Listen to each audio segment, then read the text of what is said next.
Hello. मेरे channel का नाम है सुनील मैकेनिक इंजीनियरिंग क्लासेस। मैं सुनील बोल रहा हूँ। आज हमारा जो टॉपिक है उस टॉपिक का नाम है थर्मिस्टर। थर्मिस्टर एक टेम्परेचर मेजरमेंट करने के लिए प्रयोग में लाया जाता है। तो थर्मिस्टर के बारे में हम पढ़ेंगे। तो थर्मिस्टर के बारे में पढ़ने से पूर्व हम इसके डायग्राम्स को देख लेते हैं। फिर इसके बाद हम इसके बाद आते हैं क्या इसमें होता है, तभी हमारी समझ में आएगा कि थर्मिस्टर जो है एक्चुअली में क्या है। तो थर्मिस्टर की देखिए ये डायग्राम्स हैं अलग अलग, ये सब डायग्राम्स हैं थर्मिस्टर्स के। तो एक बार हम डायग्राम्स देख लेते हैं तो हमारे समझ में आ जाएगा भाई थर्मिस्टर जो है वो होते क्या हैं, कैसे हम उसको पढ़ें, क्या उसमें होता है। तो उससे यह है कि थोड़ा सा दिमाग में आइडिया आ जाएगा भाई जो हम पढ़ रहे हैं है क्या वो। तो थर्मिस्टर के बारे में पढ़ने से पहले जो है हम जो हैं सबसे पहले हम अपने टॉपिक पे आते हैं। तो जो थर्मिस्टर हम देख रहे हैं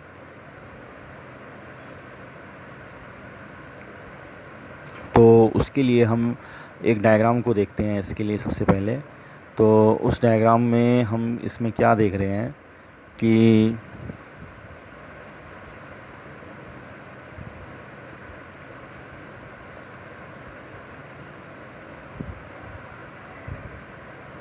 इस डायग्राम को आप ध्यान से देखिए। इस डायग्राम में अगर आप ध्यान से देखें तो इसमें आप देख रहे हैं इसमें लिखा हुआ है NTC। यहाँ पे लिखा हुआ है NTC। तो थर्मिस्टर जो होते हैं वो थर्मिस्टर दो प्रकार के होते हैं। एक होता है हमारा PTC, एक होता है हमारा NTC। तो PTC का मतलब होता है पॉजिटिव टेम्परेचर कोफिशिएंट, NTC का मतलब होता है नेगेटिव टेम्परेचर कोफिशिएंट। तो थर्मिस्टर को बनाने के लिए जो पदार्थ प्रयोग में लाए जाते हैं वो मेटल के ऑक्साइड्स हो सकते हैं, सिरेमिक्स हो सकते हैं, या सेमीकंडक्टर मेटल्स हो सकते हैं।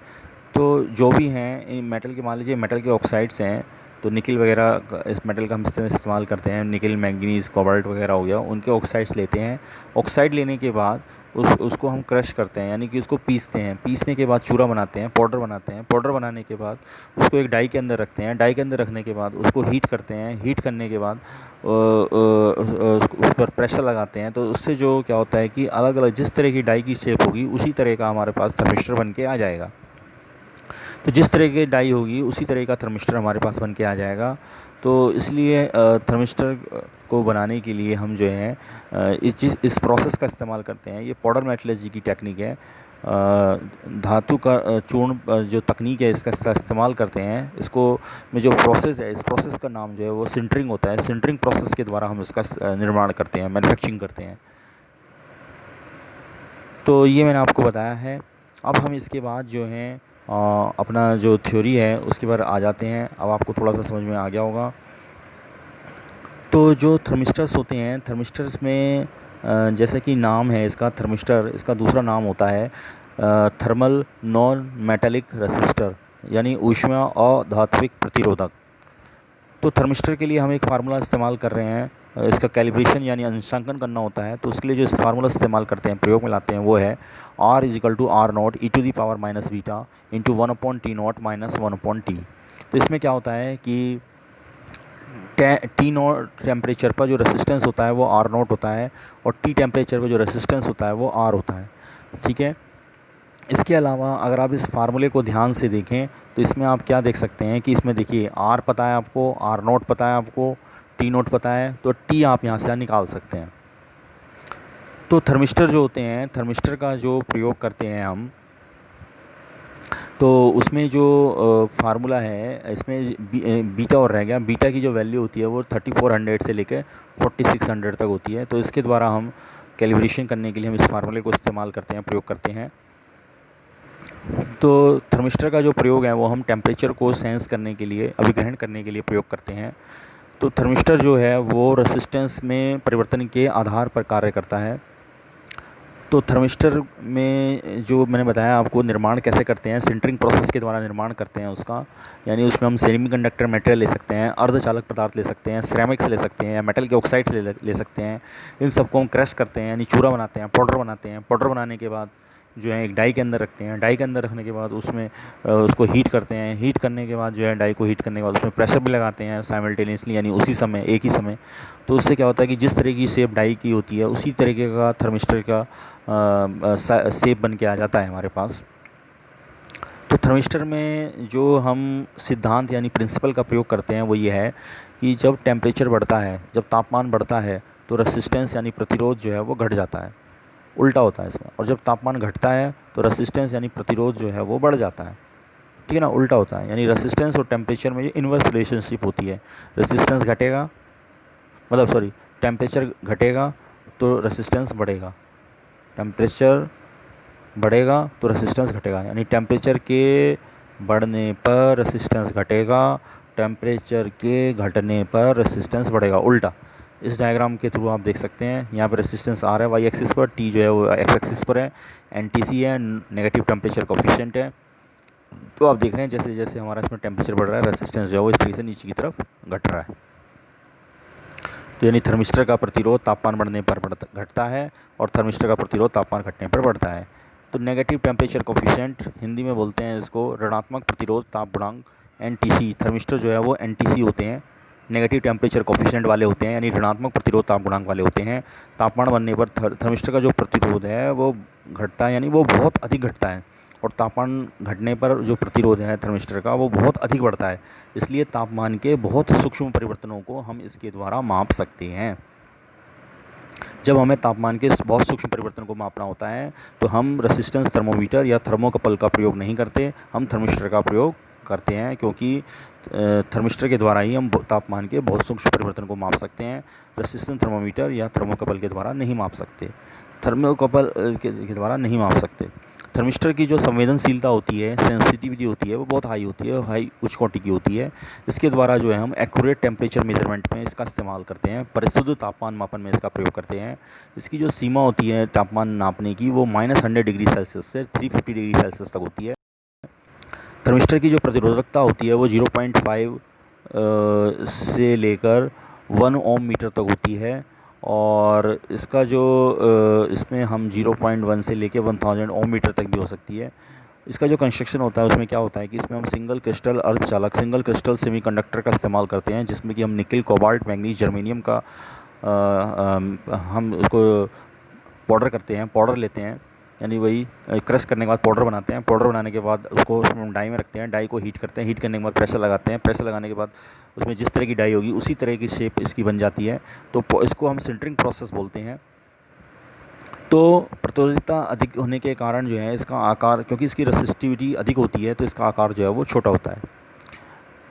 अब सेमीकंडक्टर जो जो हम यहाँ पर ये थर्मिस्टर बना रहे हैं, इनका जो शेप होती है वो बीड के आकार की हो सकती है, प्रोब के आकार की हो सकती है, डिस्क के आकार से हो सकती है, वो या छड़ के आकार की हो सकती है। जैसे कि आप इस डायग्राम में अगर आप ध्यान से देखें तो ये बीड के आकार की शेप है, ये प्रोब के आकार की शेप है, ये लीड के आकार की शेप है, ये रोड के आकार की शेप है। तो इसमें आप क्या देख रहे हैं कि इसमें हम जो है सेमी कंडक्टर मटेरियल की जो है ये थर्मिस्टर बनाते हैं, उसको फिर उसके बाद पायरेक्स के अंदर या ग्लास के अंदर उसके अंदर बीड में बंद कर देते हैं, और उसकी जो लीड होती है लीड्स को बाहर निकाल लेते हैं, लीड्स को बाहर निकाल लेते हैं, और इस लीड को सर्किट में हम जोड़ते हैं।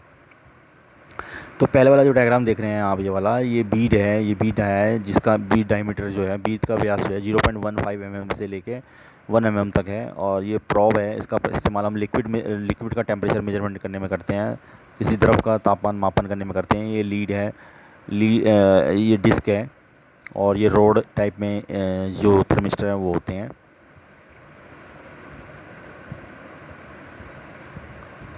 तापमान का जो मापन करते हैं, measurement of temperature by thermistor, वो किस तरीके से करते हैं वो हम इसमें देखते हैं। तो एक मैं सिंपल उदाहरण देना चाहूँगा आपको। सबसे पहले देखिए, थर्मिस्टर का द्वारा जो हमें तापमान का मापन करना होता है, तो उसके लिए मैं आपको एसी का उदाहरण देता हूँ। सिंपल रूम, मान लीजिए किसी रूम में एसी लगाया है, और उस रूम का जो तापमान है वो हमें रखना है, वो हमने 25 डिग्री सेल्सियस सेट कर दिया। हमने कितना सेट कर दिया उस रूम का टेम्परेचर? 25 डिग्री। यानी कि इस रूम का टेम्परेचर हमें 25 डिग्री सेल्सियस मेंटेन करना है हर हालत में। तो 25 डिग्री सेल्सियस हमें मेंटेन करना है, तो 25 से 0.1 कम कर लो, यानी 24.9, और 0.1 आगे कर लो, यानी 25.1 डिग्री सेल्सियस। तो 24.9 और 25.1 के बीच में ही टेम्परेचर रहना चाहिए। उसके अलावा होगा तो एसी जो है वो काम नहीं करेगा। कैसे? जैसे मान लीजिए इस समय रूम का टेम्परेचर मान लीजिए 40 डिग्री सेल्सियस है, हमने एसी को ऑन करा तो वो सेंस करेगा थर्मिस्टर, तापमान है ज़्यादा, तापमान ज़्यादा होने पर क्या करेगा, सर्किट का रेजिस्टेंस वो कम कर देगा, सर्किट का रेजिस्टेंस कम कर देगा तो विद्युत धारा का प्रभाव बढ़ जाएगा, यानी एसी ऑन हो जाएगा। एसी ऑन हो जाएगा तो टेम्परेचर घटते घटते घटते घटते मान लीजिए आ गया 25.2 आ गया, तो अभी भी नहीं आया तो फिर और देखेगा, फिर और देखेगा कि वही टेम्परेचर ज़्यादा है तो और टेम्परेचर ज़्यादा है तो रेजिस्टेंस और कम करेगा, तो फिर से भी इसमें जो है रेजिस्टेंस कम होगा तो फिर से विद्युत धारा का प्रवाह होगा आराम से, तो फिर से मतलब एसी ऑन रहेगा। तो फिर देखेंगे बढ़ते घटते घटते मान लीजिए आ गया 25.1, 25.1, फिर 25, फिर 24.9। जैसे 24.9 आया उससे नीचे जैसे टेम्परेचर घटेगा तो वो क्या करेगा, रेजिस्टेंस को बढ़ा देगा, यानी कि वहाँ पे जो एसी है ऑफ हो जाएगा। 24.9 से जैसे टेम्परेचर कम होगा तो एसी ऑफ हो जाएगा, 25.1 डिग्री सेल्सियस से टेम्परेचर ज़्यादा होगा तो एसी ऑफ हो जाएगा, उस बीच में ये काम करता रहेगा। तो इसी तरीके से एसी का जो टेम्परेचर है वो सेम 25 डिग्री सेल्सियस पर मेंटेन रखता है। 0.1 डिग्री सेल्सियस की परिशुद्धता यानी एक्यूरेसी के साथ हम इससे काम कर सकते हैं। तो ये है आपका थर्मिस्टर का प्रयोग एयर कंडीशनर में। इसी तरीके से रेफ्रिजरेटर में आपने देखा होगा, रेफ्रिजरेटर में जब हम टेम्परेचर सेट कर देते हैं तो बीच में आपने देखा होगा कि रेफ्रिजरेटर ऑन ऑफ होता रहता है।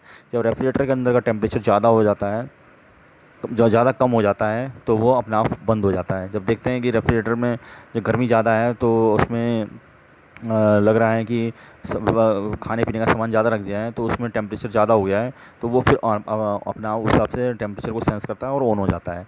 तो ऑन ऑफ होता रहता है ना सिस्टम, तो ये उसमें हम इस थर्मिस्टर का प्रयोग करते हैं।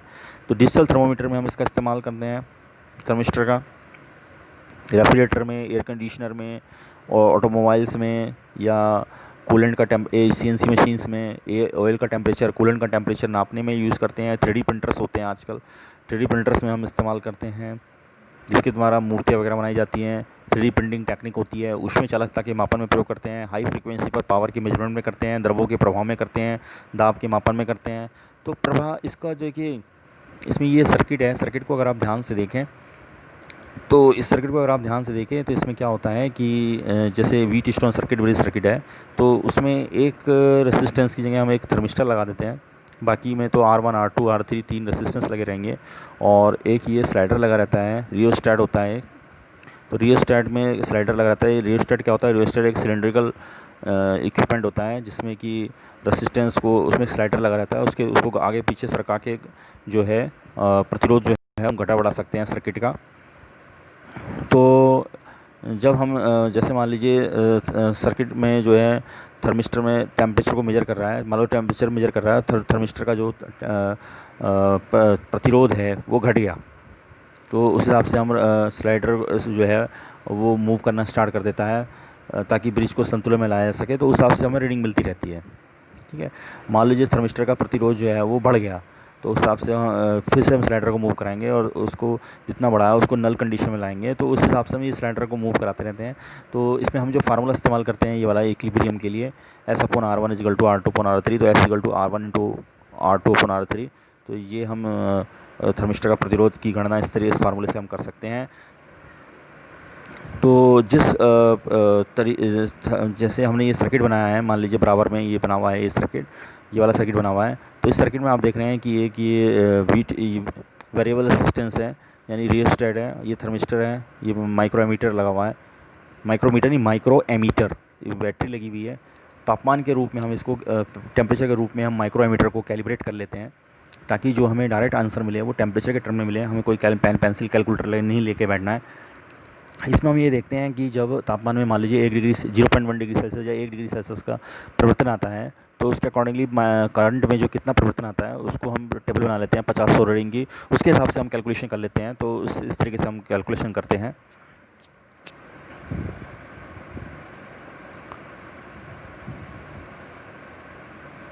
तो इसके द्वारा हम देखते हैं कि जब थर्मिस्टर का जो रेसिस्टेंस है, मतलब अगर मान लो टेम्परेचर बढ़ रहा है तो थर्मिस्टर का रेसिस्टेंस घट रहा है, तो उस हिसाब से हम यहाँ पे जो रियोस्टेट है उसमें प्रतिरोध को घटा बढ़ा के जो है करंट को एडजस्ट करते हैं। जिस हिसाब से प्रतिरोध घटेगा थर्मिस्टर का या बढ़ेगा, उस हिसाब से हम रेजिस्टर के प्रतिरोध को घटा बढ़ा के जो है एडजस्ट करते हैं, ताकि जो हमें यहाँ पर रीडिंग मिले।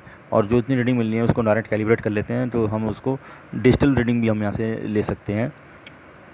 तो जब इसका मतलब क्या है कि जब तापमान में परिवर्तन होता है तो थर्मिस्टर का प्रतिरोध में परिवर्तन होता है। यानी जब तापमान कम होगा तो थर्मिस्टर का प्रतिरोध बढ़ेगा, तापमान अधिक होगा तो थर्मिस्टर का प्रतिरोध कम होगा। तो उससे परिपथ में जो प्रभावित धारा है उसमें भी परिवर्तन आएगा, और उसके द्वारा जो व्हीटस्टोन सर्किट ब्रिज है वो असंतुलित हो जाता है।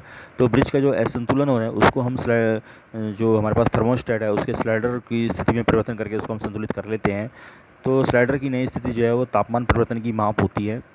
थर्मिस्टर के तापमान में जो परिवर्तन है, मान लीजिए 1 डिग्री सेल्सियस आया है, तो थर्मिस्टर के प्रतिरोध में जो परिवर्तन होता है वो काफ़ी अधिक होता है। कैसे, वो हम देखते हैं अभी आगे। इसमें क्या है, औद्योगिक प्रयोग में आने वाला जो थर्मिस्टर है उसका जो प्रतिरोध है वो 2000 ओम तक होता है 25 डिग्री सेल्सियस सामान्य तापमान पर। प्रतिरोध ताप गुणांक जो होता है वो 2.9% पर डिग्री सेल्सियस होता है। मान लो थर्मिस्टर के तापमान में परिवर्तन 1 डिग्री सेल्सियस है, तो थर्मिस्टर के प्रतिरोध में जो परिवर्तन आता है वो 78 ओम का आता है। यानी जब वांछित तापमान का हमें मापन करना होता है, जिस तापमान का हमें मेजरमेंट करना होता है, तो थर्मिस्टर को एक बैटरी और एक माइक्रोमीटर के साथ हम सिंपल साधारण श्रेणी पथ में जोड़ देते हैं माइक्रोमीटर के साथ। तो माइक्रोमीटर को हम टेम्परेचर के रूप में जो है कैलिब्रेटेड किया रहता है। 0.1 डिग्री सेल्सियस तक हम तापमान परिवर्तन की गणना कर लेते हैं। डायरेक्ट जो हमें आंसर मिलेगा वो हमें टेम्परेचर का मिलेगा, यानी कि हम इसमें करंट का या वोल्टेज का आंसर ले रहे हैं, सिंपल डायरेक्ट कैलकुलेशन। थर्मिस्टर का फ़ायदा होता है आकार में बहुत छोटे होते हैं, कॉम्पैक्ट होते हैं, सस्ते और मजबूत होते हैं। ठीक है, तो थर्मिस्टर के परिपथ में जो है इसको हम देखें तो एक सहायक हीटिंग एलिमेंट लगाकर इसके परिचालन में स्थिरता लगाई जा सकती है। थर्मिस्टर को मापन परिपथ से हम कुछ दूर स्थापित कर सकते हैं। ये नहीं कि हम बिल्कुल हमें मापन परिपथ से ही जोड़ना है, क्योंकि इसमें लीड लगी रहती है। तो थर्मिस्टर का जो रेस्पॉन्स टाइम है वो सेकंड के भी चौथाई हिस्से तक होता है, उसको और भी कम किया जा सकता है। वो निर्भर करेगा हमारे पदार्थ पर, यानी रेस्पॉन्स टाइम जो निर्भर करता है वो पदार्थ के द्रव्यमान व ऊष्मधारिता पर निर्भर करता है। तो ये थर्मिस्टर का हमारा प्रयोग है। ये आप इसमें हमने जो डायग्राम्स देखने, कुछ डायग्राम्स हैं इसमें हम देख लेते हैं। तो ये डायग्राम आप जो देख रहे हैं दिस इज़ फॉर थर्मिस्टर की डायग्राम्स हैं ये अलग अलग। बस ये है कि थर्मिस्टर लिया, थर्मिस्टर को हम पायरेक्स में या ग्लास के अंदर उसको फील कर लेते हैं, पैक कर लेते हैं। देखिए यहाँ देखो, यहाँ ग्लास के अंदर फिट कर रखा है, मान लो यहाँ पायरेक्स के अंदर फिट कर रखा है, उसमें लीड बाहर निकाल लेते हैं और उसको सर्किट में जोड़ते हैं। तो ये अलग अलग शेप हैं, ये बीड है, ये प्रॉब है, ये डिस्क है, ये रोड है। ठीक है ना। तो प्रॉब का इस्तेमाल ज़्यादातर हम जो करते हैं वो वहाँ पर करते हैं जहाँ पर हमें लिक्विड का टेम्परेचर मेजर करना होता है, उसमें डिप करना होता है। ये भी वही डायग्राम है सारे अलग अलग, ये सब ये डायग्राम है। ये जो है, ये जो आप देख रहे हैं ये थर्मिस्टर का सिंबल होता है। ये और अलग अलग डायग्राम्स हैं थर्मिस्टर के। ये मेन डायग्राम है थर्मिस्टर का। ग्लास की ना, ग्लास की कोटेड बीड है, लीड्स यहाँ निकली हुई है, इसको सर्किट में जोड़ते हैं लीड्स को। ये पॉजिटिव टेम्परेचर कोफिशिएंट थर्मिस्टर है, पीटीसी थर्मिस्टर बोलते हैं इसको। पीटीसी का जो इस्तेमाल करते हैं धनात्मक तापमान गुणांक जो थर्मिस्टर होता है, इसका जो इस्तेमाल करते हैं हम एज ए फ्यूज़ के तौर पे करते हैं। इसमें क्या होता है कि जब तापमान बढ़ता है तो रेसिस्टेंस बढ़ता है, थर्मिस्टर का रेसिस्टेंस बढ़ता है, तापमान घटता है तो थर्मिस्टर का रेसिस्टेंस घटता है। ये इसका इस्तेमाल केवल फ्यूज की तरह किया जाता है। यानी तापमान बढ़ेगा तो इसका ये सर्किट ब्रेक हो जाएगा और हमारा जो इंस्ट्रूमेंट है वो ख़राब होने से बच जाता है। 99% जो है हम NTC यानी कि नेगेटिव टेम्परेचर कोफिशिएंट थर्मिस्टर का प्रयोग करते हैं, क्योंकि हमें तापमान का मेजर करना होता है। एज ए फ्यूज़ हमें यूज़ नहीं करना होता है। एज ए फ्यूज़ भी हमें यूज़ करना होता है तो वो AC में वो कम होता है, लेकिन टेम्परेचर मेजरमेंट हमें ज़्यादा करना है AC वगैरह में, तो हम इसका NTC थर्मिस्टर का इस्तेमाल करते हैं। ये कंपटीशन का क्वेश्चन है, इसको आप ध्यान रखिएगा। ये अलग अलग डिफरेंट शेप्स हैं जो हमारे पास थर्मिस्टर होते हैं, उनकी डिफरेंट शेप्स हैं ये। तो अब मैं आपको समझता हूँ कि आपको जो लेक्चर है वो समझ में आ गया होगा। मेरे चैनल का नाम है सुनील मकैनिक जी क्लासेस, इसको सब्सक्राइब करते रहिए। Thank you.